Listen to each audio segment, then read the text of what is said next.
அடுத்த சம் பார்க்கலாம். LCM காண்க. 2/3, 3/5, 4/7, 9/13. ஸோ இந்த மாதிரி கொடுத்துட்டு இதுக்கு LCM கண்டுபிடிக்க சொன்னாங்களா? ஃபர்ஸ்ட் நியூமரேட்டர் இருக்கிற வேல்யூக்கு LCM கண்டுபிடிக்கணும், டினாமினேட்டர் இருக்கிற வேல்யூக்கு HCF கண்டுபிடிக்கணும். சரிங்களா?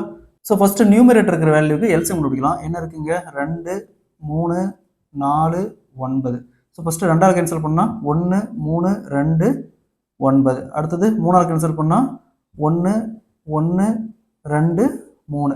ஸோ இதுக்கு மேலே சிம்பிளை பண்ண முடியாது. அப்போ 2 × 3 × 1 தேவையில்லை. அடுத்தது 2 × 3. இது அப்படியே பெருக்கணுமா? 36. ஸோ இதோட LCM பார்த்தோம்னா இதோட LCM 36. அடுத்தது கீழே பாருங்க டினாமினேட்டரில். ஸோ எல்லாமே பிரைம் நம்பராக இருக்குது, இதால் மட்டும்தான் வகுப்படும். அப்போ இந்த மாதிரி பிரைம் நம்பராக இருந்துச்சுன்னா இதோடைய HCF 1 தான். இதை ஞாபகம் வச்சுக்கோங்க. இந்த மாதிரி பிரைம் நம்பராக இருந்துச்சுன்னா அதோடைய HCF அதாவது ஒரே இதால் மட்டும்தான் வகுப்படும். அந்த மாதிரி இருந்துச்சுன்னா இது எல்லாமே பாருங்க 3, 5, 7, 13 இந்த மாதிரி இருந்துச்சுன்னா இதோட HCF 1 தான். அப்போ 36/1. So answer will be 36. Option A is the correct answer. அதே மாதிரி இந்த சம் பாருங்க. LCM காண்க.